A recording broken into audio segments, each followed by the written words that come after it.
360. On Go 360, we like to take you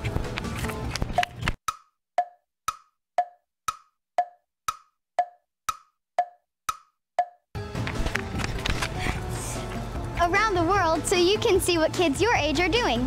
Today we are going over to Europe to catch up with the missionary kid in Spain. This is Daniel. Playing video games, ping pong, and soccer make him just like most guys his age. But there is one thing that makes him different. He likes to go into large crowds, stand on a red box, and tell anyone he can see about the love of Jesus. Crazy. We've never forced Daniel to be involved in ministry. It's something that's just come out of him naturally. But I think as he has seen the ministry on the street, seen evangelism in action, he sees the blessing it is to see people come to know the Lord, to see the effect on the believers, how it just invigorates you to be able to have God use you in a way like that. And I think that's what's really caused him to want to be involved in it. And it's been a blessing to him. Wow, that's incredible. So anyone can get on a box and start talking, but what is it that actually makes people stop and listen? Let's ask Daniel.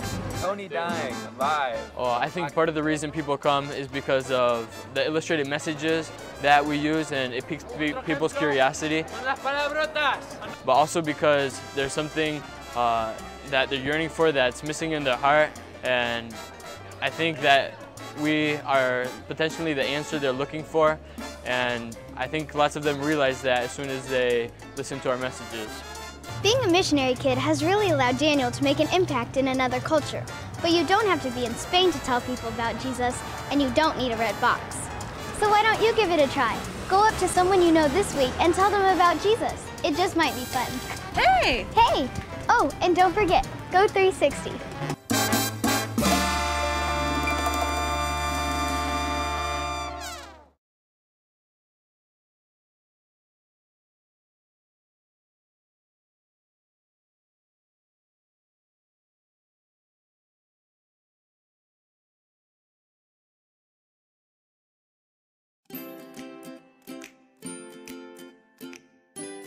Hi, I'm Ariel Rainey, and I'm one of the missionaries that your church supports, and I work here in Madrid, Spain. A lot of what I do is directly telling people about Jesus. I do that sometimes out on the street, talking to strangers, and a lot of times I do that in a church, talking to people just like you about who Jesus is and what he means for our life. Thank you for supporting BGMC. Thank you for bringing in your money, your nickels and your dimes, asking your parents and other people to help you collect that, because what you are doing is helping missionaries like me to be able to tell people about Jesus. I'm able to give people copies of the Bible because you've saved up money to support missionaries like me. I'm able to be right here in this country doing this work because of your partnership and your efforts to keep me here. I'm so thankful for your church, and I know that God has a plan for your life too. The people who need to hear about Jesus aren't just here in Spain. They're not just here in Madrid. They're in your town as well. They're right there in Alexandria. They're right there in Washington, D.C. And I know that there are people in your life, in your school, in your family who need to hear about Jesus as well. God doesn't just call missionaries. He calls people like you to be able to tell others about Christ. So I want you to think right now, who is someone that you could tell about Jesus even this week? Who is someone that needs to hear the good news about Jesus Christ that you know right where you live?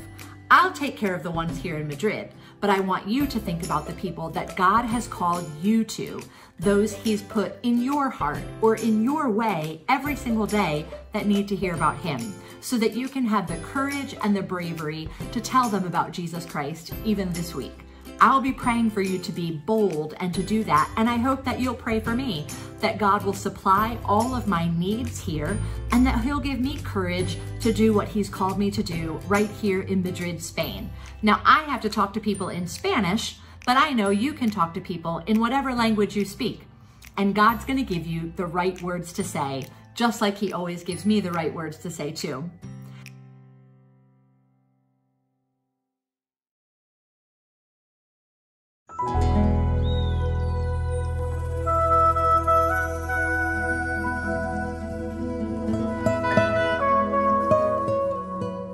Was somebody praying? It was Sunday evening, June 4th. Missionaries Kevin and Karen Prevost had gone to a neighboring town in Spain to assist a fellow missionary with an evangelistic meeting. The meeting had gone well, and people were touched by the Spirit of God.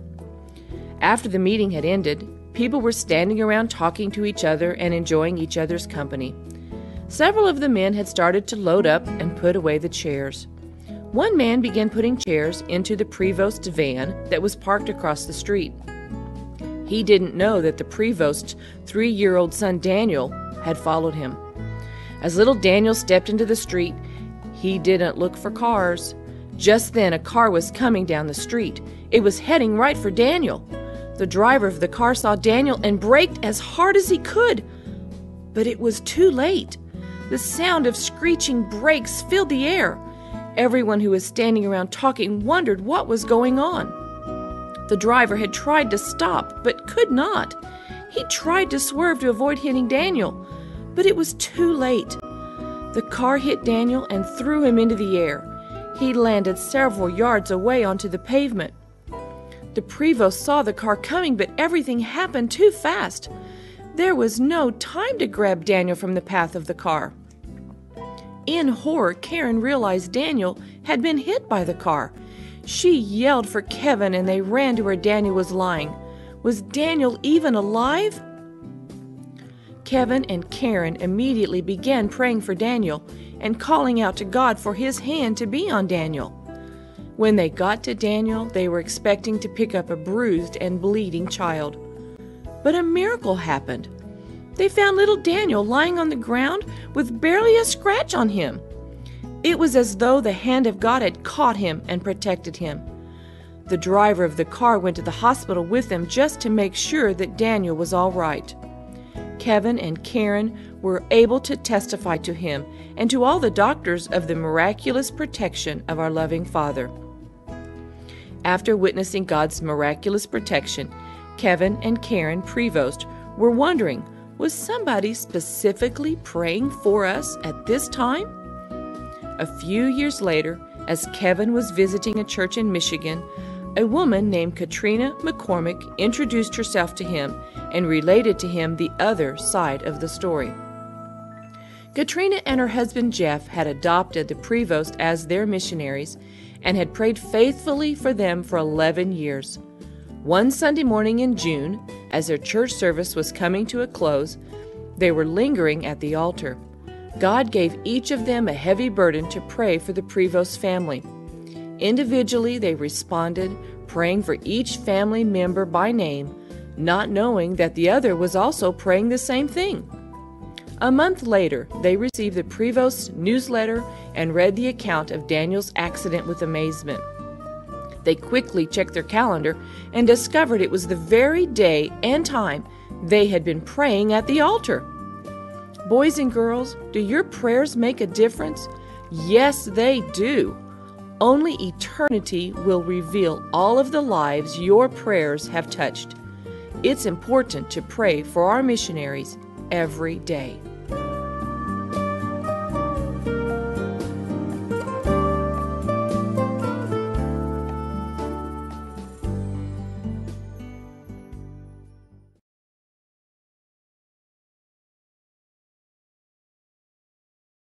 Hi kids, it's time for today's scripture picture. My name is Javette, and today I have Jamontia to help me. Today's verse comes from Psalms 30 verse 2. Let's begin. L or D, Lord. M, I, my. 3, Trinity, God. I. Call, called. 2, you. 4, help. And you, healed, healed me. Psalm 32 verse 2. Thank you for learning with me, kids.